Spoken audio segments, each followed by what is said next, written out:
I love cartoons, and I also love learning. Hey guys, I'm Eric, I'm a story artist, and today we're gonna learn from Superman, specifically the 1940s Fleischer Studios Superman shorts. These shorts had a crazy high budget for the time, and were one of the first times that Superman was ever animated. They've influenced countless artists and productions, so let's watch them. Let's put some of that pure Americana in our brains, huh? Again, I'm coming at this from a story artist perspective, so I'm going to be focusing mainly on things like filmmaking, shot choices, animation choices, little design things like that. What can we learn from watching these shorts again today?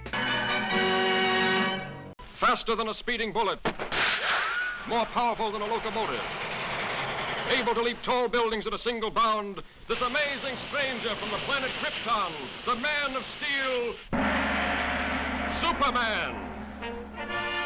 Possessing remarkable physical strength, Superman fights a never-ending battle for truth and justice, disguised as a mild-mannered newspaper reporter, Clark Kent. Talk about iconic.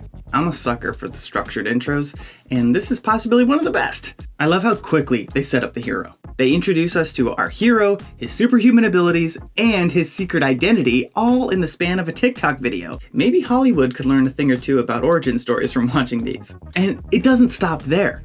These shorts get into the action fast. My favorite might come from the third one. It's called $1 Billion Limited. I love how our economic first shot sets the scene for us. It's cheap, effective, and easy to follow for the audience. In one shot, we know gold is being shipped, it's the biggest there ever is, it's a big deal, we know who's on the scene, and boom, there's the gold. This is some clean and clear filmmaking. These shorts have me asking myself questions like, how fast can I get my audience on board with my concept? How late in the scene can I start? Remember, in scene work, always start late and end early. Good rule of thumb. I want to just highlight what works of art these things are. Look at these shorts, they're beautiful. These shorts are filled with beautiful compositions, great scene transitions, and arduously rotoscoped animation. They are feasts for the eye and were sure to grab the attention of audiences at the time. I love all the science fiction design aesthetics and how they are showcased here. I'm a sucker for these intricate science-y machines and laser rays and sci-fi things. It's just so awesome. I think my takeaway here is to keep honing my craft. Not exactly an obscure lesson, but still a good one. I think silhouettes are used in a composition in just about every single one of these shorts, often multiple times. Sometimes they're used to show a character entering the scene, or to transition a shot from one composition to another. It can add mystery to your sequence, or add some visual interest to something that would otherwise be dull. It's a very economic filmmaking device. Watching these shorts definitely has me asking, how can I use silhouettes in some of my scenes? My takeaway here is simple. Use more silhouettes. Imagine this. You're a kid in the 40s who's been eating up the new Superman comics. You go to see the movie that's playing, and just before the film starts, you finally see him. Superman! There he is on the big screen for the first time. Must have been magic. I love how the filmmakers know who you are here to see. In the first 9 shorts, they pay special close attention to the first time Superman comes on screen. It might feel short in the grand scheme of things, but these moments really solidify our first image of the hero. The theme music swells. He proudly brandishes the S on his chest, and he leaps out of frame to save the day. These shots remind me to look for the Superman moment in my scene. What is the most important part of the sequence? What moment should I highlight to the audience? What visual impression do I want them to walk away with?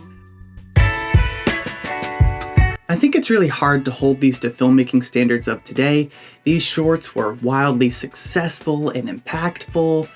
They are in many ways a pure distillation of Americana and the Superman mythos as a whole. I mean, these shorts are what gave Superman his power of flight. So why would I want to change anything? Well, there's just a couple of things that I, as an audience member, would have liked to see. The biggest thing that I was craving as I was watching these was a greater connection to Superman the character. as I watch, I feel a kind of distance between me and the Man of Steel. I never know how he feels about a situation. Lois is in danger, his town is in trouble, the world is going to be ended. And as he's doing these great feats of strength and heroism, we never cut in to see if he's struggling or if he's worried or if he's feeling triumphant after saving the day.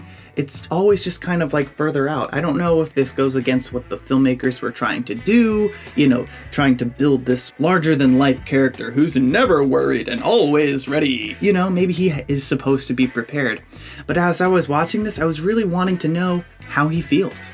Some close-ups, please. The other thing I'd like to see in these shorts is less shoe leather. Shoe leather in animation refers to when we see characters moving through space or doing something mundane that isn't important to the story overall. Films aren't real life, so we get to cut out all of these boring bits of moving from point A to point B and cut straight to the drama. Maybe the magic of animation was fresh and new, and so seeing all of these mundane things animated was interesting.